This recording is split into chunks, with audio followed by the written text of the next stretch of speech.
ബിസ്മില്ലാഹി വൽഹംദുലില്ലാ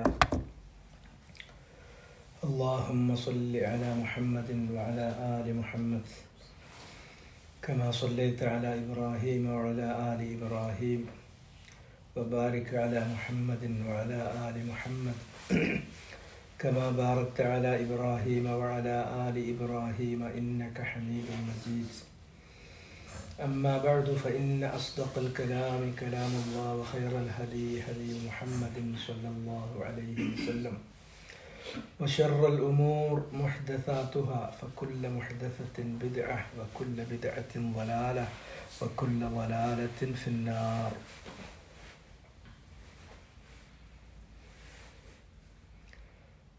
മുശ്രിക്കുകൾ അല്ലാഹുവിൽ വിശ്വസിക്കുന്നവരായിരുന്നു. പക്ഷേ അള്ളാഹുവിനെ മനസ്സിലാക്കുന്നിടത്ത് അള്ളാഹുവിനെ കുറിച്ചുള്ള ശരിയായ വിഭാവന ഉൾക്കൊള്ളുന്ന കാര്യത്തിൽ അവർക്ക് വീഴ്ച സംഭവിച്ചത്. വമാ ഖദറുല്ലാഹ ഹഖ്ഖ ഖദരിഹി,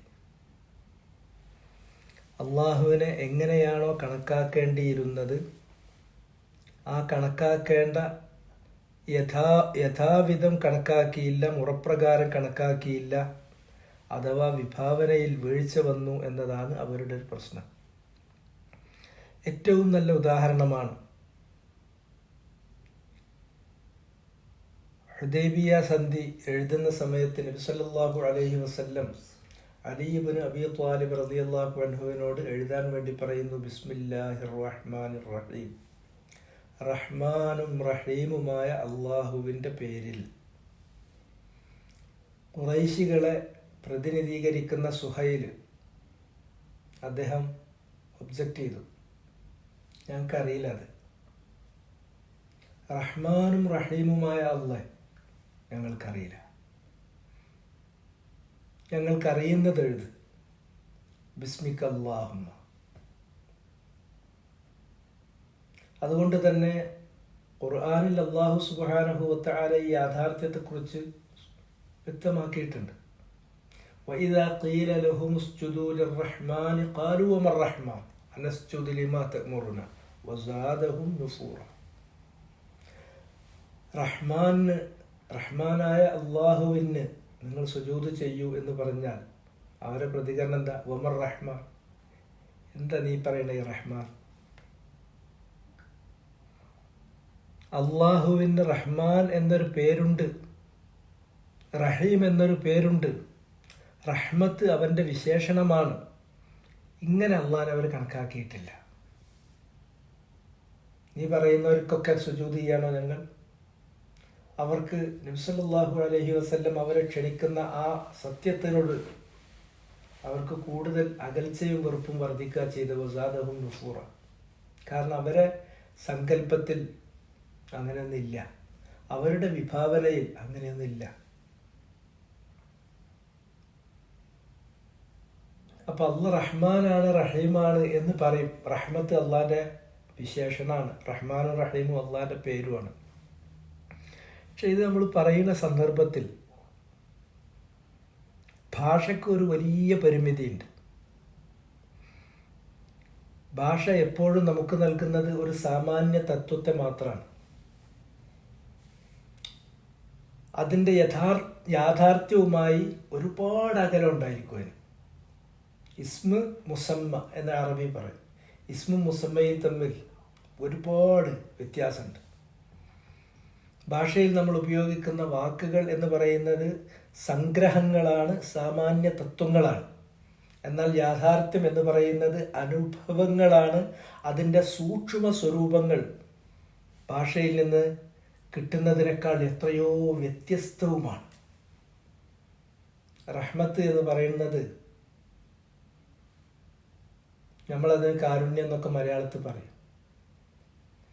പക്ഷെ ആ കാരുണ്യം എന്ന് പറയുമ്പോൾ അതിനെ നമ്മൾ ചിലപ്പോൾ വിശദീകരിക്കും. അൽ ഹുസൂലു അലാ മഅ്മൂലിക്, നീ ആഗ്രഹിക്കുന്ന നല്ല നല്ല കാര്യങ്ങളൊക്കെ സഫലീകരിച്ച് കിട്ടുക. വന്നജാത്തു മിൻ മർഹൂബിക് മഹദൂരിക്, നീ ഭയപ്പെടുന്ന, നീ സൂക്ഷിക്കുന്ന കാര്യങ്ങളിൽ നിന്നൊക്കെ നിനക്ക് രക്ഷ നൽകുക. വൽഗുഫ്റാനു മിമ്മാ മളാ മിൻ ദുനൂബിക്, കഴിഞ്ഞു പോയ നിന്റെ പാപങ്ങളൊക്കെ പുറത്തു തരിക. ഈ 3 ആശയങ്ങളും കൂടിച്ചേർന്നിട്ടുള്ള കാര്യത്തിനാണ് റഹ്മ. അള്ളാഹു നിന്റെ നല്ല കാര്യങ്ങളെല്ലാം സഫലീകരിച്ച് തരുന്നു, നല്ല ആഗ്രഹങ്ങളൊക്കെ. നീ ഭയപ്പെടുന്ന, നീ സൂക്ഷിക്കുന്ന കാര്യങ്ങളിൽ നിന്നെല്ലാം നിന്നെ സലാമത്താക്കി നിനക്ക് രക്ഷ നൽകുന്നു. നിന്റെ അടുക്കൽ സംഭവിച്ചു പോകുന്ന തെറ്റുകളും കുറ്റങ്ങളും ഒക്കെ അള്ളാഹു നിനക്ക് പുറത്തു തരുന്നു. ഇതും നമുക്ക് വിശദീകരിക്കാം. ഇവിടെയും കാര്യം നമുക്ക് എന്ത് ചെയ്യുള്ളൂ, യഥാർത്ഥത്തിൽ അതിനെക്കുറിച്ചുള്ള ഒരു ഗ്ലിംസ് മാത്രമേ നമുക്ക് കിട്ടുന്നുള്ളൂ. മറിച്ച് അള്ളാഹുവിൻ്റെ റഹ്മത്ത് എന്ന് പറയുന്നത് അത് ഒരു അനുഭവമാണ്. അനുഭവങ്ങൾക്ക് സൂക്ഷ്മമായ ചില സ്വരൂപങ്ങളുണ്ട്. അത് മനസ്സിലാക്കുമ്പോഴാണ് അവൻ റഹ്മാനാണ്, അവൻ റഹീമാണ് എന്ന് പറയുന്നതിൻ്റെ അർത്ഥം ശരിക്കും നമ്മുടെ മനസ്സിലേക്ക് കയറുള്ളൂ. അള്ളാഹ് റഹ്മാനാണ്, അള്ളാഹ് റഹീമാണ് എന്ന് പറയുമ്പോഴേ അള്ളാഹിനെ നമ്മൾ അത് മനസ്സിലാകുമ്പോഴേ അള്ളാഹിനെ നമുക്ക് സ്നേഹിക്കാൻ കഴിയുള്ളൂ. അള്ളാഹിനോടുള്ള സ്നേഹമില്ലാതെ നമ്മൾ ഇബാദത്താകൂല. അപ്പൊ ഞാൻ ആ ഒരു അനുഭവം, ഈ പറഞ്ഞ റഹ്മത്ത് എന്ന് പറയുന്ന അനുഭവം അതിൻ്റെ സാമാന്യ തത്വത്തിലല്ലാതെ അതിൻ്റെ സൂക്ഷ്മ സ്വരൂപത്തിലുള്ള ഒരനുഭവം നബി സല്ലല്ലാഹു അലൈഹി വസല്ലമ പറഞ്ഞു കൊടുത്തിട്ടുള്ളത് ഞങ്ങളെ കേൾപ്പിക്കാനാണ് ഉദ്ദേശിച്ചത്. അത് ഏറെ പിഴവുകളും തെറ്റുകളും സംഭവിച്ച എൻ്റെ മനസ്സിന് ഒരു സമാധാനം കിട്ടാൻ വേണ്ടി, എൻ്റെ ശബ്ദം നേരിട്ട് കേൾക്കുന്നവരും മറ്റു മാധ്യമങ്ങളിലൂടെ കേൾക്കുന്ന ആളുകളുടെയും മനസ്സിന് ഒരു സമാധാനം കിട്ടാൻ വേണ്ടി, അറിഞ്ഞുകൊണ്ട് തെറ്റ് ചെയ്തു പോയിട്ടുള്ള തെറ്റുകളിലേക്കും വാസനകളിലേക്കും കടന്നു നിൽക്കാൻ നമ്മെ പ്രേരിപ്പിക്കുന്ന മനസ്സാണ്. ആ മനസ്സിന് കീഴ്പ്പെട്ടുകൊണ്ട് അധികരിച്ച തോതിൽ തെറ്റുകൾ ചെയ്തു പോയിട്ടുള്ള അസ്റഫു അലാ അൻഫുസിഹിം, അവർക്ക് ആശ്വാസം കിട്ടാൻ, അറിയാതെ തെറ്റുകൾ സംഭവിച്ചു പോയിട്ടുള്ള ആളുകൾക്ക് അവർക്ക് സമാധാനം കിട്ടാൻ, നമ്മൾ ഒരിക്കലും ആഗ്രഹിക്കാതെ നമ്മൾ തെറ്റുകുറ്റങ്ങളിലേക്ക് വലിച്ചിഴക്കപ്പെടാറുണ്ട്. എത്രയോ മനുഷ്യർ ചെറുപ്പത്തിലും അല്ലാത്ത ഘട്ടങ്ങളിലും അവർ ഉദ്ദേശിക്കാതെ കണ്ട് തെറ്റുകളിലേക്ക്, കുറ്റങ്ങളിലേക്ക് വലിച്ചിഴക്കപ്പെടാറുണ്ട്. അങ്ങനെ പ്രയാസപ്പെടുന്ന ആ മനസ്സുകൾക്ക് സമാധാനം കിട്ടാൻ ഈ അനുഭവത്തെക്കുറിച്ചുള്ള റസൂലുള്ളാഹി സ്വല്ലല്ലാഹു അലൈഹി വസല്ലമയുടെ ഈ വിവരണം, അള്ളാഹിൻ്റെ റഹ്മത്തിനെ കുറിച്ചുള്ള ഈ വിവരണം അത് ഉപകരിക്കട്ടെ എന്നാണ് ഞാൻ പ്രത്യാശിക്കുന്നത്. ആ റഹ്മത്ത് അത് മനസ്സിലാക്കിയെങ്കിലേ അള്ളാഹനെ നിങ്ങൾ സൂക്ഷിക്കൂ എന്ന് പറയുമ്പോൾ അവനെ സ്നേഹിച്ചുകൊണ്ടും അവനിൽ പ്രതീക്ഷിച്ചുകൊണ്ടും അവനിൽ ഭയപ്പെട്ടുകൊണ്ടും നമുക്ക് അവനെ ഇബാദത്ത് ചെയ്യാൻ കഴിയുള്ളൂ. ഈ സ്നേഹവും അതില്ലെങ്കിൽ ഇബാദത്തല്ല, നമ്മളുടെ ഒരു പ്രകടനവും ഇബാദത്തായി കിട്ടൂല. അതുപോലെ തന്നെ അവനിലുള്ള പ്രതീക്ഷയും അവനോടുള്ള ഭയപ്പാടും തമ്മിൽ ബാലൻസ് ചെയ്യാൻ പറ്റാത്തിടത്തോളം കാര്യങ്ങൾ ഒത്തുപോകൂല. മഹാനായ സ്വഹാബി വര്യൻ ഇബ്നു ഉമർ റളിയല്ലാഹു തആല അൻഹു, അദ്ദേഹം കഅബ തവാഫ് ചെയ്യാണ്. മത്താഫിലൂടെ ഇങ്ങനെ നീങ്ങിക്കൊണ്ടിരിക്കുമ്പോൾ ഒരാൾ അദ്ദേഹത്തെ സമീപിച്ചു. ഇടയ്ക്ക് കയറിയിട്ട് അദ്ദേഹത്തോട് ചോദിച്ചു, കൈഫ സമിഅത റസൂലല്ലാഹി സ്വല്ലല്ലാഹു അലൈഹി വസല്ലമ ഫിൻ നജ്വ. ആ ചോദ്യം എന്തൊരു തന്മയത്തുള്ള ചോദ്യമാണ്. മനുഷ്യർ തമ്മിൽ സംസാരിക്കുന്നത് 3 രൂപത്തിലാണ്. ഒന്ന് സിറ്, ഞാനും നിങ്ങളും മാത്രം പറയുന്നു, വേറൊരാളും അറിയില്ല. നജ്വ, ഒന്നിലധികം ആളുകൾ ഉണ്ടാകാം, പക്ഷെ എല്ലാവർക്കും ഉള്ളതല്ല, ഒരു സ്വകാര്യമായ സംഭാഷണം. പിന്നെ നിദാ, വിളംബരം, എല്ലാവർക്കും ഉള്ളത്. ഒരു കാര്യം എല്ലാവരും കേൾക്കട്ടെ എന്ന് പറയുകയാണെങ്കിൽ അത് നിദയാണ്, വിളംബരമാണ്. ഒരു പരിമിതമായ വൃത്തത്തിനുള്ളിൽ മാത്രം കേട്ടാൽ മതി എന്ന് വെക്കുകയാണെങ്കിൽ അത് നജുവയാണ്. ഞാൻ ഭാഷയെ പറയുന്നത്, ആ വാക്കുകളുടെ അർത്ഥം. പറയുന്ന ആളും കേൾക്കുന്ന മറ്റൊരാളും രണ്ടാളും തമ്മിലുള്ളതാണെങ്കിൽ അതാണ് സിർറ്. നജുവനെക്കുറിച്ച്, രഹസ്യ ഭാഷണത്തെക്കുറിച്ച് നബി സല്ലല്ലാഹു അലൈഹി വസല്ലം പറഞ്ഞിട്ടുണ്ടാവുമല്ലോ. എന്താണ് താങ്കൾ നബിയിൽ നിന്ന് കേട്ടത്? അതൊന്ന് പറഞ്ഞെന്നാലും. ഇതാണ് ഇബ്നു ഉമറിനോട് തവാഫിൻ്റെ ഇങ്ങനെ മത്താഫിലൂടെ കറങ്ങുമ്പോൾ ഇടയ്ക്കൊരാൾ കയറി ചോദിച്ചാണ്. അപ്പോൾ ഫഖാൽ സമിഅ്തു റസൂലല്ലാഹി സ്വല്ലല്ലാഹു അലൈഹി വസല്ലം.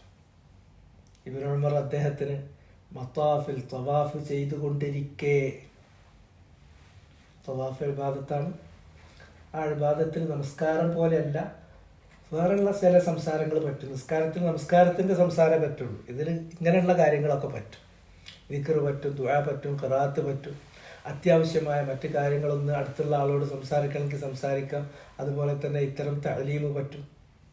അപ്പോൾ അദ്ദേഹം നബിയിൽ നിന്ന് അത് ഉദ്ധരിച്ചു കൊടുക്കുകയാണ് ഇബ്നു ഉമർ. ഇന്നല്ലാഹ യുദ്നിൽ മുഅ്മിൻ. ഹിസാബ്, മുഅ്മിനീങ്ങളുടെ ഹിസാബ് ഒന്നുണ്ട്, കാഫിരീങ്ങളുടെ ഹിസാബ് ഒന്നുണ്ട്. രണ്ടിനും രണ്ട് സ്കെയിലാണ്, രണ്ടിനും ഒരേ തളപ്പ് അല്ല. ഹിസാബിൻ്റെ വേളയിൽ മാലോകരം മുഴുവനും അള്ളാഹു മഹ്ശറിൽ ഒരുമിച്ച് ചേർത്തിരിക്കുകയാണ്. ഹിസാബ് നടന്നുകൊണ്ടിരിക്കുകയാണ്. അള്ളാഹു സരിഉൽ ഹിസാബ്, അതിവേഗം ഹിസാബ് തീർക്കുന്നവനാണ് അള്ളാഹ്. ആ സന്ദർഭത്തിൽ ഒരു മുഅ്മിൻ അള്ളാഹു ഹിസാബിന് വേണ്ടിയിട്ട് അവനിലേക്ക് അടുപ്പിക്കുന്നു. ഫയളഉ അലൈഹി കനഫഹു വയസ്തുറു. അള്ളാഹു സുബ്ഹാനഹു വതആല ആ മുഅ്മിനായ മനുഷ്യന്റെ മേൽ അള്ളാഹുവിൻ്റെ കനഫ് വെക്കുന്നു. കനഫ് എന്നത് അള്ളാഹിൻ്റെ ഒരു സിഫത്താണ്. അതിൻ്റെ അർത്ഥം നമുക്കറിയാം. കനഫ് എന്ന് പറഞ്ഞാൽ ഭാഗം എന്നൊക്കെയാണ്, ഒരു ഭാഗം എന്നൊക്കെയാണ് ഭാഷയിൽ അതിൻ്റെ അർത്ഥം. സൈഡ്, ഭാഗം എന്നൊക്കെയാണ്. വലതുഭാഗം, ഇടതുഭാഗം എന്നൊക്കെ പറയുന്ന ഭാഗം. പക്ഷെ അതിൻ്റെ രൂപത്തെക്കുറിച്ച് നമുക്കൊരിക്കലും അറിയില്ല. അള്ളാഹ് അറിയിച്ചു തന്നിട്ടില്ല. അറിയിച്ചു തന്നിട്ടില്ലാത്ത കാര്യത്തെക്കുറിച്ച് നമ്മൾ മനസ്സുകൊണ്ട് വേറെ എന്തെങ്കിലും ഒരു ചിത്രം രൂപപ്പെടുത്താനോ നാവുകൊണ്ട് അതിനെക്കുറിച്ച് നമ്മൾ പറയാനോ അല്ലെങ്കിൽ വേറെ ഏതെങ്കിലും രൂപത്തിൽ നമ്മളത് പ്രകടിപ്പിക്കാനോ പാടില്ല. അത് ആ വാക്കിൽ, ആ രൂപത്തിൽ മാത്രം മനസ്സിലാക്കുക. അതിൻ്റെ രൂപം അള്ളാഹുവിലേക്ക് ഏൽപ്പിക്കുക. ലഫ്ള് നമുക്കറിയാം, കനഫ് ഞാൻ പറഞ്ഞ അർത്ഥമാണ്. അപ്പോൾ പിന്നെ അതിന് അള്ളാഹിൻ്റെ കനഫിന് നമ്മൾ എന്താ മലയാളം പറയാം? മലയാളം പറയൽ നിർബന്ധമൊന്നുമില്ല. മലയാളത്തിൽ അതിൻ്റെ ഭാഷാർത്ഥം മനസ്സിലാക്കി വെക്കുക. അള്ളാഹു ആ മുഅ്മിനായ മനുഷ്യനെ തന്നിലേക്ക് അടുപ്പിക്കുകയും അവൻ്റെ കനഫ് അവൻ്റെ മേൽ വെക്കുകയും വയസ്തുറു, അവനെ മാരോകരിൽ നിന്ന് മറച്ചു പിടിക്കുകയും ചെയ്യും. എന്നിട്ട് ഫയഖൂലു അതഅരിഫു ദംബ കദ. അള്ളാഹു അവനോട് ചോദിക്കും, ഹേ മനുഷ്യൻ, ഈ തെറ്റ് നിനക്ക് ഓർമ്മയുണ്ടോ? അയാൾ ജീവിതത്തിൽ ഇത്രാം തീയതി ഇന്ന സ്ഥലത്ത് ഇന്ന സാഹചര്യത്തിൽ ചെയ്തു പോയ തെറ്റ്, അറിഞ്ഞ് ചെയ്തത്, അറിയാതെ ചെയ്തത്, താൻ വലിച്ചിഴക്കപ്പെട്ടത്, സ്വകാര്യതയിൽ ചെയ്തിട്ടുള്ളത്, പരസ്യത്തിൽ ചെയ്തിട്ടുള്ളത്, ഏതെല്ലാം രൂപത്തിലാണ് മനുഷ്യൻ തെറ്റ് ചെയ്യുന്നത്? ദിഖ്ഖഹു വജില്ലഹു വസിറഹു അലാനിയതഹു. ചെറിയ ചെറിയ തെറ്റുകൾ, വലിയ വലിയ തെറ്റുകൾ, ഇങ്ങനെയുള്ള തെറ്റുകൾ, അയാൾ ജീവിതത്തിൽ ചെയ്തു പോയ തെറ്റുകൾ, അത് ഓരോന്നും എടുത്തിട്ട് ചോദിക്കുന്നു, ഇത് നിനക്കറിയാം? അതഅരിഫു ദംബ കദ, ഇന്ന ഇന്ന തെറ്റുകൾ നീ ചെയ്ത് നിനക്കറിയുമോ? ഫയഖൂലു നഅം ഐ റബ്ബ്. അയാൾ പറയുന്നു, അള്ളാഹുവിനോട് കുറ്റസമ്മതം നടത്തുന്നു. നഅം ഐ റബ്ബ്, എൻ്റെ റബ്ബേ, എനിക്കറിയാം അതെൻ്റെ അടുക്കൽ നിന്ന് സംഭവിച്ചത് തന്നെയാണ്. നിഷേധിക്കാൻ കഴിയില്ലല്ലോ. അയാൾക്ക് പൂർണ്ണ ബോധ്യമുള്ളതാണല്ലോ, നിഷേധിക്കാൻ കഴിയില്ലല്ലോ. സറായിറുകൾ അത് പുറത്തു കൊണ്ടുവരപ്പെടുന്ന നാളാണ്. രഹസ്യങ്ങൾ, അതിരഹസ്യങ്ങൾ പുറത്തെടുക്കപ്പെടുന്ന നാളാണ്. നമ്മുടെ കണ്ണിൻ്റെ കട്ടുനോട്ടവും ഹൃദയത്തിൻ്റെ എല്ലാ ചലനങ്ങളും അറിയുന്ന റബ്ബിൻ്റെ മുന്നിലാണ് നിൽക്കുന്നത്. ഹത്ത ഇദ ഖററഹു ബിദുനൂബിഹി, അങ്ങനെ അയാളുടെ ഒരു ജീവിതകാലത്ത് ചെയ്തു പോയ തെറ്റുകൾ മുഴുവനും ഇങ്ങോട്ട് ലിസ്റ്റ് എടുത്തിട്ട് നിരത്തി. അയാളതങ്ങ് അംഗീകരിപ്പിച്ചു. ഓരോന്നും ചെയ്തിട്ട് ഒന്നിനും സംശയമല്ല, പൂർണ്ണ ബോധ്യം, ഇതൊക്കെ ഞാൻ ചെയ്തു തന്നെയാണ്, ഇത്രയും ചെയ്തു പോയ ഞാൻ.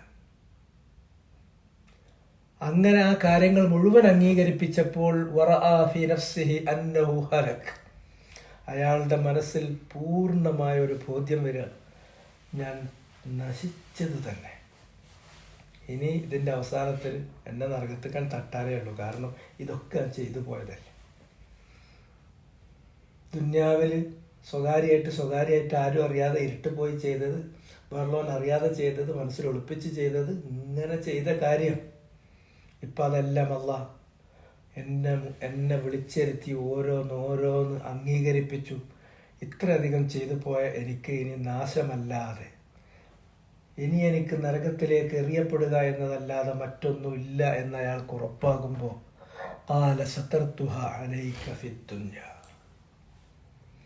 ഇത്രയധികം തെറ്റ് നീ ചെയ്തിട്ടും ദുന്യാവിൽ നിന്നെ ഞാൻ വഷളാക്കിയില്ല, അതാരോരും അറിയാതെ ഞാൻ നിനക്ക് മറച്ചു പിടിച്ചു തന്നിരുന്നു.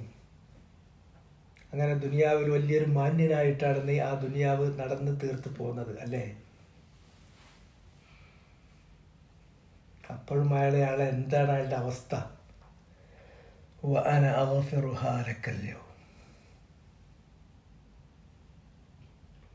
ദുനിയാവിൽ ഇതൊക്കെ നിനക്ക് ഞാൻ മറച്ചു പിടിച്ച് തന്നില്ലേ?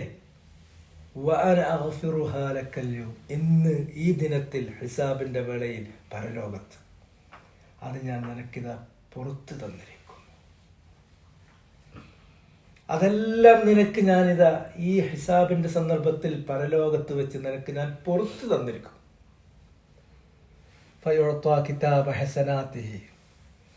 പിന്നെ അയാൾക്ക് കൊടുക്കുന്നു അയാളുടെ ഏടുകൾ. അയാൾ ചെയ്ത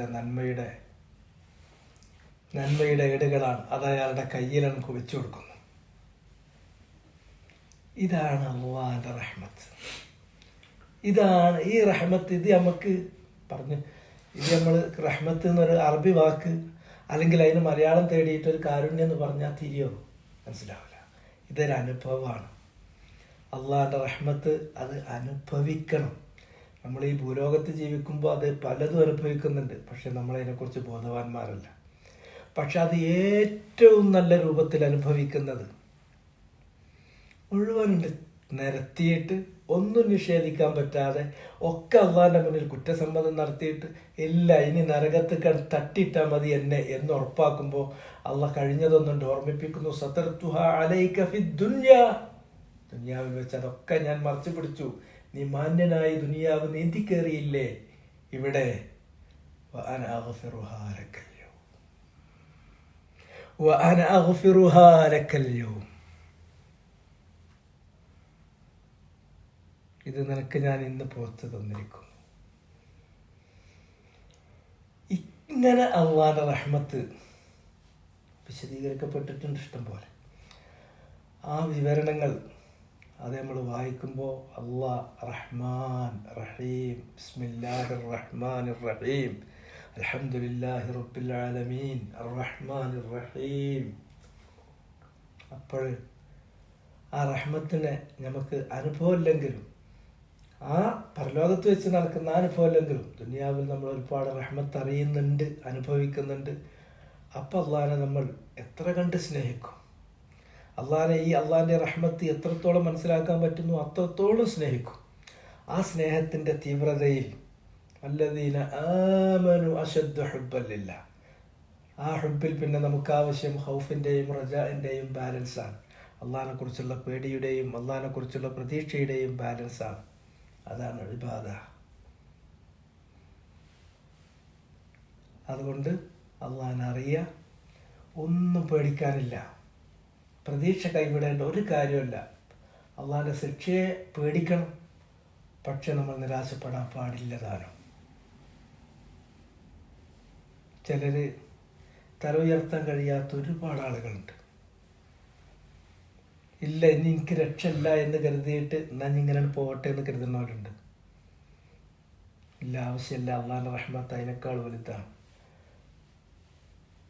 ഇന്ന റഹ്മതി സബഖത്ത് ഗളബി. അള്ളാഹ് ഖലായിഖുകളെയൊക്കെ സൃഷ്ടിച്ചു കഴിഞ്ഞപ്പോൾ, ആ കാര്യങ്ങളെല്ലാം കണക്കാക്കി കഴിഞ്ഞപ്പോൾ,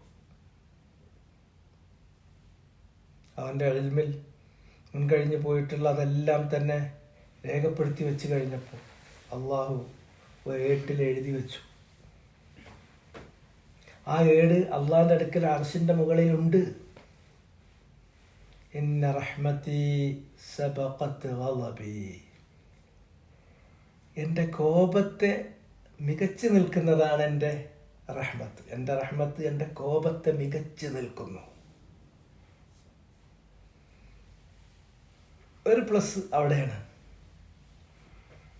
ആ റഹ്മാനായ അള്ളാഹ്, ആ റഹീമായ അള്ളാഹ്, അവൻ്റെ ആ റഹ്മത്ത് ദുനിയാവിൽ അനുഭവിക്കുന്ന, ആസ്വദിക്കുന്ന നമ്മൾ പരലോകത്ത് അതിൻ്റെ പൂർണ്ണതയിൽ, ഈ പറഞ്ഞതുപോലെ ആ പൂർണ്ണതയിൽ നമുക്ക് അനുഭവിക്കാൻ സാധിക്കുമാറാകണം. അതിന് തടസ്സമില്ലാത്ത വിധത്തിൽ ജീവിക്കാൻ അള്ളാഹു നമുക്ക് ഏവർക്കും തൗഫീഖ് നൽകുമാറാകട്ടെ. സുബ്ഹാനക അല്ലാഹുമ്മ വബിഹംദിക് അശ്ഹദു അല്ലാ ഇലാഹ ഇല്ല അൻത അസ്തഗ്ഫിറുക വഅതൂബു ഇലൈക്.